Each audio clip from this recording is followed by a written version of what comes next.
Hello दोस्तों, welcome to विद्यालय IAS. आज के इस सीजीपीएससी एमसीक्यू सेशन में आज का हमारा पहला प्रश्न है, नागपुर के भोसला राज्य पर 1818 में ब्रिटिश संरक्षण स्थापित होने का निम्नलिखित में से कौन सा तत्व मुख्यतः उत्तरदायी है। ठीक है, 1818 से 1830 तक छत्तीसगढ़ ब्रिटिश संरक्षण काल में रहा है। क्यों? क्योंकि 1817 में सीताबर्डी का युद्ध हुआ था, मराठे हार गए थे, ब्रिटिश जीत गए थे। ठीक है, तो ब्रिटिशों से क्या हुआ था उस टाइम, जो जो ब्रिटिशों की संरक्षण नीति थी उसके तहत क्या कर दिया गया था, उसे अपने अधीन राज्य घोषित कर दिया गया था मराठाओं को, पर राजा मराठा ही रहते। कारण बन गया था रघुजी तृतीय उस समय अल्प आयु में थे, इसीलिए ब्रिटिश अप्रत्यक्ष रूप से मतलब शासन किए थे छत्तीसगढ़ में भी। और इस टाइम जो 1818 से 1830 तक का काल रहा है, ये ब्रिटिश सुपरिटेंडेंट का काल रहा है। अगर आप अभी तक विद्यालय को सब्सक्राइब नहीं किए तो प्लीज चैनल को सब्सक्राइब करें, वीडियो को लाइक करें, शेयर करें और अपनी तैयारी बहुत अच्छे से जारी रखें। अब एग्जाम में ज्यादा टाइम नहीं रह के गया है, 22 फरवरी को अभी तक एग्जाम अनुमानित है। यहाँ पे क्या हो जाएगा, रघुजी तृतीय का अल्प आयु होना। ठीक है, 1817 में सीताबर्डी के युद्ध में मराठा पराजित हो गए थे तथा मराठा शासक रघुजी तृतीय एक अल्पवयस्क शासक थे, जिसके कारण नागपुर के भोसला राज्य पर 1818 में ब्रिटिश संरक्षण स्थापित हो गया था। अगला है 1818 से 1830 तक ब्रिटिश में निम्नलिखित व्यक्ति सुपरिटेंडेंट नियुक्त हुए। ठीक है, इसमें आपको एक कोड याद रखना है। कोड क्या है? बड़ी सिंपल सा कोड है, वो कोड है कैप्टन एगेन्यू हसे है सेविका। ठीक है, कैप्टन एगेन्यू क्या है? सेविका है। थोड़ा सा फनी है लेकिन याद कर लीजिए, कैप्टन एगेन्यू है सेविका। क्या है? Captain Edmund, P Vans Agnew, Hunter, Sandys, Wilkinson और क्रॉफर्ड। क्रम भी यही था उनका आने का। ठीक है, captain Edmund, P Vans Agnew, Hunter, Sandys, Wilkinson और क्रॉफर्ड। सबके टाइम में कुछ कुछ विशेष चीजें हुई है। एगेन्यू के टाइम में सबसे बड़ा काम हुआ था राजधानी परिवर्तन करना। ठीक है, तो ये सबको याद करना है, क्रम भी यही है। ठीक है, कैप्टन एगेन्यू है सेविका। तो यहाँ पे क्या पूछ रहा है, व्यक्ति सुपरिटेंडेंट कौन कौन से नियुक्त हुए थे। थोड़ा सा कोल्ड के कारण आवाज घरघरा रहा होगा। कैप्टन एडमंड था, पी वॉन्स एगेन्यू था, हंटर भी था, सैंडिस भी था। तो आंसर क्या हो जाएगा हमारा? डी 1 2 3 4। काल भी यही रहा है। सबसे लंबा काल किसका रहा है पूछेगा तो किसका रहा है? कैप्टन एगेन्यू का रहा है। ठीक है, 1818 में कैप्टन एडमंड आए थे, फिर 1818 से 25 तक एगेन्यू रहा, 25 में थोड़े टाइम के लिए हंटर आए थे, फिर 25 से 28 तक सैंडिस के भी काल में बहुत सारी चीजें हुई है। ये जो सैंडिस का काल रहा है, ये एगेन्यू के टाइम से भी ज्यादा पावरफुल का काल रहा है। ठीक है, पावरफुल था ये। और कैप्टन फिलिप विल्किंसन आया था 1828 में, फिर 1828 से 30 तक 2 सालों के लिए क्राफर्ड रहा। क्राफर्ड ने क्या किया था, 1830 से फिर 1854 तक प्रत्यक्ष मराठा चलेगा। 1830 से 54 तक ये भी अप्रत्यक्ष था, क्योंकि जिलेदारों के माध्यम से शासन किया गया था, डायरेक्ट शासन नहीं किया गया था। ठीक है, 1830 से 54 तक, फिर 54 के बाद पूर्णतः ब्रिटिश शासन में आ जाएगा, जब डलहौजी की व्यापक नीति के तहत क्या होगा, भोसला राज्य ब्रिटिशर्स के पास चला जाएगा। तब इस राज्य में ब्रिटिश सुपरिटेंडेंट के रूप में कैप्टन एगेन्यू महत्वपूर्ण कार्य निम्नलिखित में से कौन सा था। वैसे तो उसके काल में बहुत सारे महत्वपूर्ण कार्य रहे, बहुत सारे विद्रोह भी हुए हैं। एग्जाम में एगेन्यू को खास करके टारगेट करके किया जाता है कि ये किसके टाइम में हुआ था। ठीक है, तो सबसे पहले आपको याद रखना है, राजधानी परिवर्तन हुआ था। राजधानी कहाँ से ले आया था? ये रतनपुर टू रायपुर ले आया था राजधानी। ठीक है, रतनपुर पहले था राजधानी। रतनपुर किसके किसके टाइम में था? रतनपुर कलचुरियों की भी राजधानी रही मुख्यतः। अगर हम कल्याण साई को थोड़ा मतलब बीच बीच में जो आए थे उनको थोड़ा साइड करते जाएं तो ठीक है, तो मेन राजधानी कलचुरियों के टाइम में रतनपुरी थी। तो इसने क्या किया था, रतनपुर टू रायपुर राजधानी कर दी थी। बिम्बाजी भोसले की भी राजधानी रतनपुरी रही। जितने भी सूबा है सभी कहाँ से शासन करते थे? रतनपुर से ही शासन करते थे। लेकिन इनके टाइम में ये पी वंश अगेन्यू ने क्या किया था, राजधानी परिवर्तन कर दिया था। पी वंश अगेन्यू का काल बहुत ही इंपॉर्टेंट रहा है। मैंने आपको बताया है 1818 से 1825 तक का काल रहा है इसका। राजधानी रखी इसने अपनी रायपुर। इसके काल में क्या किया, प्रशासनिक ढांचे का पुनर्गठन किया था। इसने छत्तीसगढ़ के प्रशासनिक ढांचे का पुनर्गठन किया था। 1818 से 1830 में छत्तीसगढ़ की राजधानी रतनपुर से रायपुर ले गया। ठीक है, इसने क्या किया, 27 परगनों को 8 परगनों में सीमित कर दिया था। बहुत ही इंपॉर्टेंट क्वेश्चन है। परगना पद्धति के सूत्रधार कौन कहलाते हैं, बिंबाजी भोसले। इसे हम इसी वीडियो के लास्ट क्वेश्चन में डिस्कस करेंगे बिंबाजी भोसले को। ठीक है, तो बिंबाजी भोसले ने क्या किया था, परगना पद्धति के सूत्रधार थे। लेकिन विट्ठल राव दिनकर के टाइम में ये क्या किया गया था, प्रैक्टिकली लागू किया गया था। ठीक है, परगना पद्धति किसके टाइम लागू हुई थी, तो विट्ठल राव दिनकर के टाइम में लागू हुई थी। और 27 परगनों को 8 परगनों में किसने परिवर्तित किया था, पेवांस अगेन्यू ने। और ये जो आगे जाके एक और परगना आ गया था, 9 परगने कर दिए गए थे। चौथा देंगे, व्यवस्था के सुधार में पटेल पद समाप्त कर दिया था। पटेल पद अब तक का सबसे मतलब मराठा कालीन पद रहा है पटेल पद। ठीक है, पटेल पद इसने समाप्त कर दिया था। इसने 3 नए पद सृजित किए थे। कौन कौन से, बरार पांडे, पोतदार, अमीन। पूछता है एग्जाम में, कोई एक दूसरा दे देगा और फिर बोल देगा कि एगेन्यू के टाइम में इसमें से कौन सा पद सृजित नहीं किया गया था। ठीक है, तो 3 पद सृजित किए गए थे, बरार पांडे, पोतदार, अमीन। पटेल पद समाप्त कर दिया था इसने। इसके टाइम में भू राजस्व सुधार भी हुए थे। इसने भू राजस्व जो एक ही बार देना रहता था लगान को, उसको 3 किस्तों में देने का प्रावधान कर दिया गया था, ताकि किसानों पर बोझ कम हो। ठीक है, इसने 3 किस्तों में देने का प्रावधान किया। प्रत्येक परगने में अमीन और 20 से 30 गांव के लिए एक दंडाधिकारी की नियुक्ति की थी। ठीक है, जो इसने क्या किए थे, 8 परगने बनाए थे, तो 8 अमीन। ठीक है, और जो 20 से 30 गांवों को जोड़कर एक दंडाधिकारी था। और एगेन्यू का काल मैंने आपको बताया है, विद्रोहों से भी घिरा रहा है। बहुत सारे विद्रोह हुए, तो आता है इसके टाइम में जितने भी विद्रोह हुए उन सबको पूछा जाता है। 1818 से 1825 तक 2 तरीके हैं, या तो फिर आप रट ले कि कौन कौन से विद्रोह इसके टाइम हुए थे, या तो फिर आपको पता होना चाहिए कि कौन कौन से विद्रोह इसके टाइम हुए थे। ठीक है, तो हम देखते हैं 1818 में कौन कौन सा विद्रोह हुआ था। सबसे पहले हुआ था नवागढ़ का विद्रोह। 1818 में ही हुआ था नवागढ़ का विद्रोह। इसे हम किस नाम से जानते हैं, बहुत फेमस नाम है, महारसिया का विद्रोह। जमींदार कौन थे, महारसिया। ठीक है, फिर 1818 से 1825 तक चला था ये गोंड विद्रोह। गोंड राजा थे, धमधा के गोंड राजा, इन्होंने विद्रोह किया था। 1819 में हुआ है सोना खान फर्स्ट।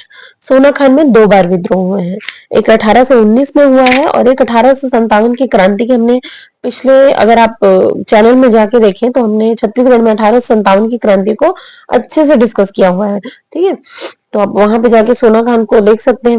मैंने एक एक उसका पॉइंट टू पॉइंट डिस्कस किया है वहां पर। तो वो सोना खान सेकंड था, जिसे किसने किया था, वीर नारायण सिंह ने। ये सोना खान फर्स्ट है, जिसे कौन करेंगे, रामसैन। ये भी बिंजवार जनजाति के ही थे। 1824 से 25 में क्या हुआ, परलकोट का विद्रोह, बस्तर का विद्रोह गेंद सिंह के द्वारा। गेंद सिंह कौन है, बस्तर के प्रथम शहीद। फिर एक आता है सामंत भारती का विद्रोह। पूछा जाता है सामंत भारती किससे संबंधित है। ठीक है, सामंत भारती का विद्रोह हुआ था एगेन्यू के टाइम में। अगला है, छत्तीसगढ़ की राजस्व व्यवस्था में मेजर एवेन्यू ने निम्नलिखित में से किन कर्मचारियों को नियुक्त किया था। किन्हें नियुक्त किया था, बरार पांडे, पोतदार और अमीन। अभी हमने पढ़ा है 3। अमीन नामक कोई पोस्ट नहीं था। ठीक है, बरार पांडे, पोतदार, अमीन, 1 2 4 आंसर हो जाएगा हमारा सी। ब्रिटिश नियंत्रण काल में निम्नलिखित में से कौन सी घटना इस राज्य में हुई थी।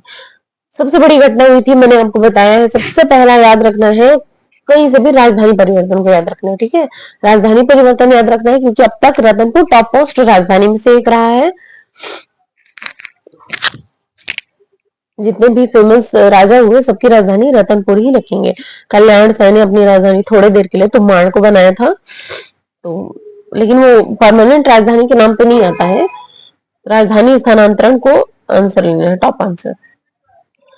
इस राज्य के निम्नलिखित में से किस करद राज्य में ब्रिटिश शासनकाल में 2 आदिवासी विद्रोह हुए थे। 2 आदिवासी विद्रोह हुए थे ब्रिटिश शासनकाल में, बस्तर में हुए थे। ठीक है, कौन कौन सा विद्रोह हुआ था, ये सैंडिस के टाइम में ही 2 विद्रोह हुआ था, लोरमी क्या बस्तर और कांकेर वाला विद्रोह। ठीक है, देखते हैं सैंडिस का काल देख लेते हैं इसके एक्सप्लेनेशन के माध्यम से हम। सैंडिस ने क्या किया था, ताहूतदारी प्रथा की शुरुआत की थी। ठीक है, लोरमी और तरिंगा नामक 2 ताहूतदारियों का निर्माण कराया था इसने। ताऊतदारी प्रथा की शुरुआत की। लोरमी और तरेंगा नामक दो ताऊतदारियों का निर्माण कराया था। बस्तर और कांकेर और जयपुर करत जमींदारियों के बीच विवाद का समझौता कराया था इसने।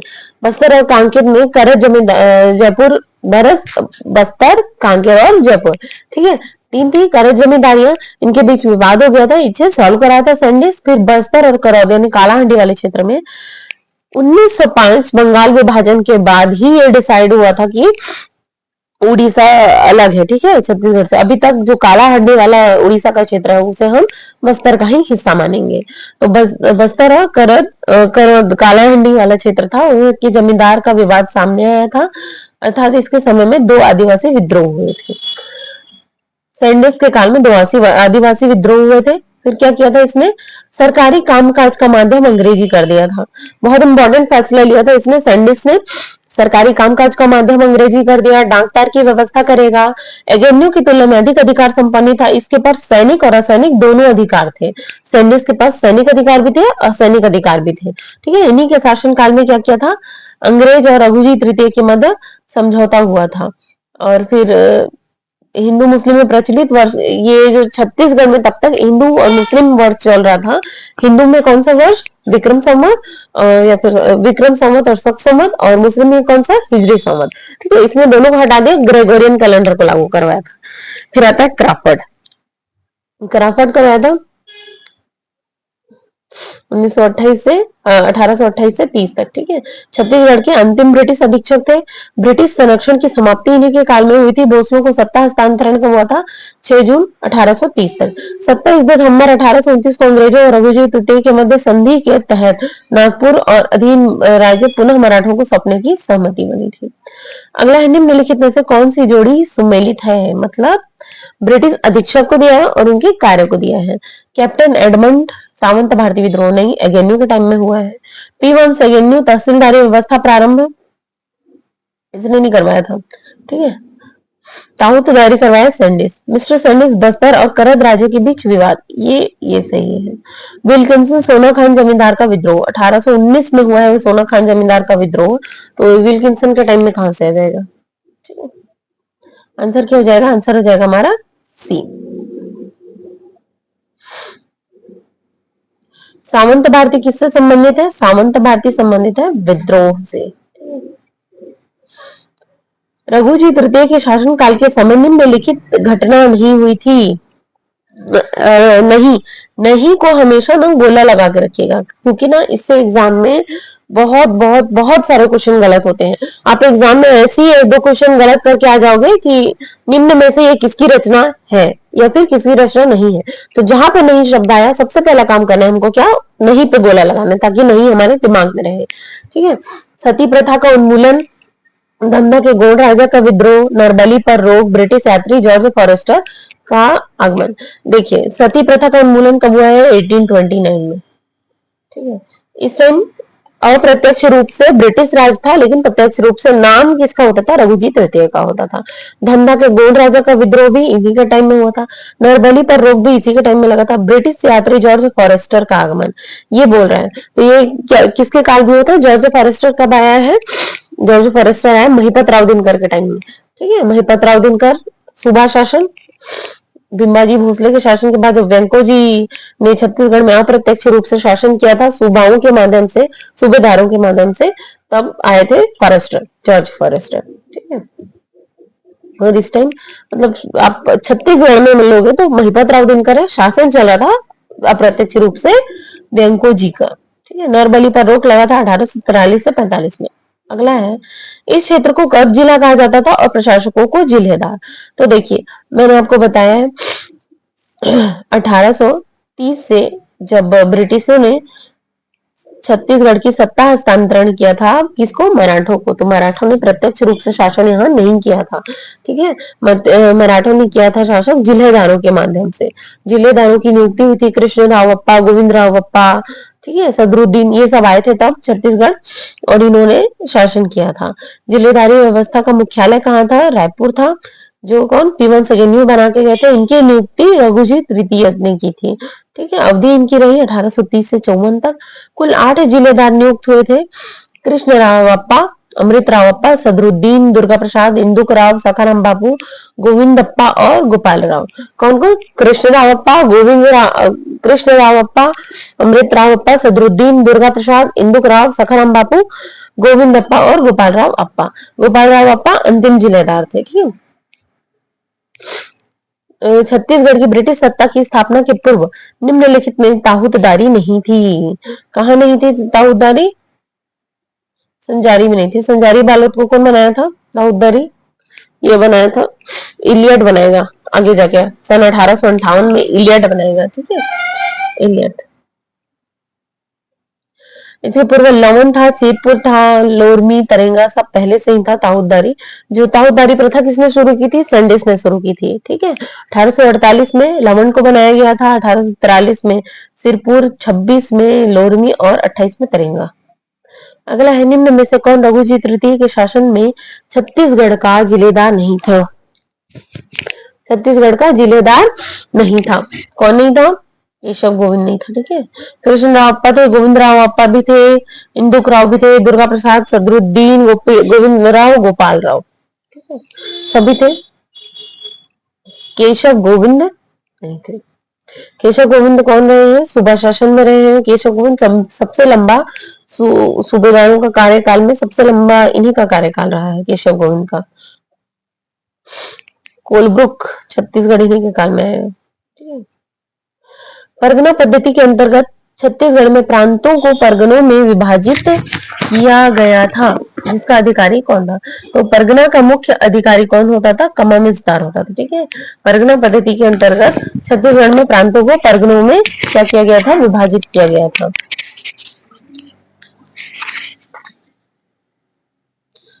परगना पद्धति के सूत्रधार भीमाजी भोसले थे, किंतु परगना पद्धति को लागू कराने वाले सूबेदार विठ्ठलराव दिनकर थे। यह परगना मराठा प्रशासन का एक अंग था, जिसके प्रमुख को कमामिजदार कहा जाता था। अगला है, छत्तीसगढ़ में मराठा प्रशासन के अंतर्गत परगना पद्धति में निम्न में से कौन सी जोड़ी सम्मिलित नहीं है? मतलब परगना पद्धति के अंतर्गत ना कई पोस्ट आए थे, बहुत इंपॉर्टेंट है। इसके एक्सप्लेनेशन में हमने सब ऐड किया हुआ है, आपको चिंता करने की कोई जरूरत नहीं है। अभी बस देखते हैं इस क्वेश्चन को आप सॉल्व करें। फडणवीस परगने के आय व्यय का अधिकारी होता था। बढ़कर लगान संबंधी दस्तावेज तैयार करता था, सही है, आय व्यय का अधिकारी फडणवीस होता था।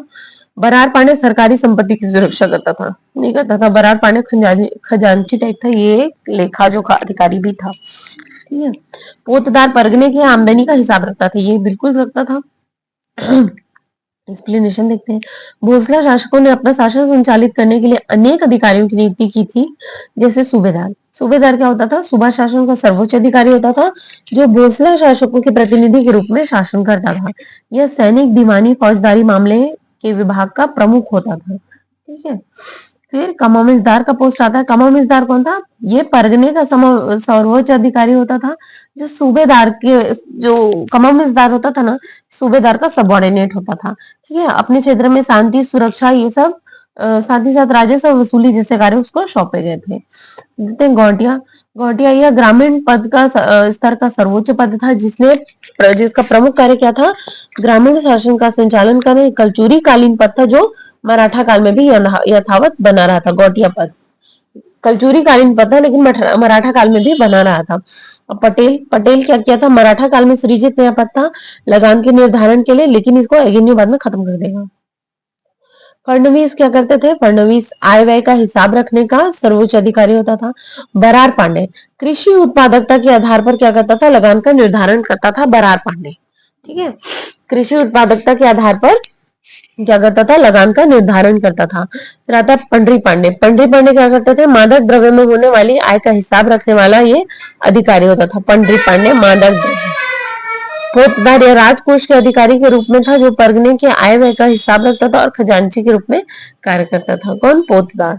फिर आता बढ़कर, ये जो परगने की सामान्य स्थिति की सूचना होती थी ना, उसको जाके कमामिजदार को देता था। फिर कोटवार, आज भी होता है गांव में कोटवार। गोटिया और पटेल का सहयोग करते थे। पौनी ये विशेष सेवादार होता था। ठीक है, पौनी को पूछ सकता है। पौनी क्या होते थे? विशेष सेवादार हो सकते हैं। मराठा कालीन परगनों में सेबंदी व्यवस्था किस से संबंधित है? मराठा कालीन परगनों में सेबंदी व्यवस्था नाम से थी। सेबंदी व्यवस्था, ठीक है, सेबंदी व्यवस्था नई नई चीजें ये एग्जाम में आ सकता है, क्योंकि सीजीपीएससी हर साल कोई नया ही चीज को खोज लेता है कहीं से भी और जाके एग्जाम पेपर में डाल देते हैं। पुलिस व्यवस्था को सेबंदी व्यवस्था कहा जाता था। ठीक है। मराठा काल में कमामिजदार के अधीन क्या होते थे, सेबंदी होते थे, जो गांव कस्बों और पुलिस चौकियों में रहते थे। तो आज का हमारा ये एमसीक्यू सेशन यहीं पर समाप्त होता है। आप अगर अभी तक विद्यालय इसको सब्सक्राइब नहीं किए, प्लीज चैनल को सब्सक्राइब करें, वीडियो को लाइक करें, शेयर करें।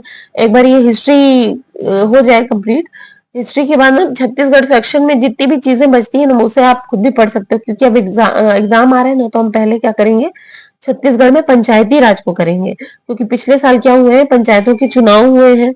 इस बार मैं आपको बहुत डीप में जाके जितने भी एक्ट हैं सब सब अच्छे से बताऊंगी। ठीक है। हम एमसीक्यू के माध्यम से ही पूरा कवर कर लेंगे, उसमें कोई भी डाउट की बात नहीं है। और चुनाव चिन्ह से रिलेटेड इस बार क्वेश्चन आ सकते हैं। ठीक है। तो उसे भी हम करेंगे और बहुत अच्छे से करेंगे।